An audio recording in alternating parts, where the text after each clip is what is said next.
I've always been sensitive to scent, but about a year and a half ago I started wearing perfumes regularly. And that's when I noticed that depending on what perfume I'm wearing, I felt like a slightly different version of myself. And then I started asking questions. How does this actually work? I always was interested in people, how they feel, how they think, how they change. So when I noticed that perfume was affecting my own mood and state, I started paying attention. As I started not analytically but intuitively. Because perfume isn't something you solve, it is something that you feel. It's something you need time to listen to. And that's how my journey with fragrance began. Over time I started noticing patterns, how certain perfumes were supporting focus, others confidence, others calm, and naturally I started doing this for my friends. And I was doing this not by choosing nice perfume, but by looking at who they were at the moment and how they saw themselves, what they wanted to strengthen or change, who they were, their character, their energy, even how scent reacted with their skin and style. And then something interesting happened. They didn't just like the fragrance, they recognized it. They recognized themselves in these perfumes. And it wasn't about the perfume anymore, it was about them seeing their own reflections through fragrance. And that was time when I got my answer. There is also a neurological reason why perfume works so deeply. Scents are processed by limbic system, the part of the brain that is responsible for sense and instincts and emotions. And unlike sight or sound, scent doesn't go through logic first. So scent goes straight to feeling. That's why when you enter the room, people don't immediately analyze you. They first feel you. Your presence is registered before your appearance, before your voice, before your words. Only later do they see you, and only later do they hear you. But first, they feel you. And that's why fragrance is never neutral. It creates emotional context before interaction begins. And when your fragrance resonates with who you truly are, it doesn't just create image, it reflects one. It reflects who you truly are. In that sense, perfume isn't something you wear, it's something that you pass through.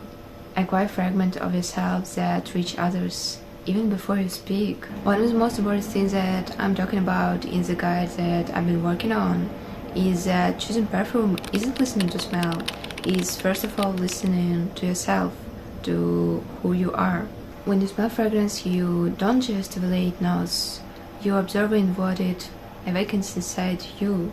This makes you feel more focused, more open, more alive. Very often the fragrance that fits you the most doesn't feel right at first sight, and that confuses many people. But there is a simple reason for this. Our nervous system is created to protect us. Everything unfamiliar, a sound, an action, a smell, is first perceived as something unsafe. When a fragrance feels too much, wrong, not me, at first it doesn't mean that it's wrong, it just means that it's you. Scent needs time, repetition, listening, and only then does the body relax and the real resonance starts. Another thing I want to say, you don't need many perfumes. You don't need shelves full of bottles to understand who you truly are. What you need is to understand who you are right now and what you want to support yourself at this moment. Focus, calm, confidence, creativity. When you understand your current priorities, choosing fragrance becomes a lot easier. And not very simple, but just clear, because you're trying not to decorate yourself, you are reflecting your present self. I want to explain here how to do it step by step.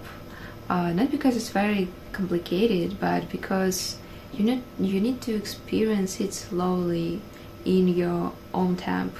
That's why for a long time I've been working on a guide where everything is calm, structured, and intentional. So if you feel ready, you will find it in description.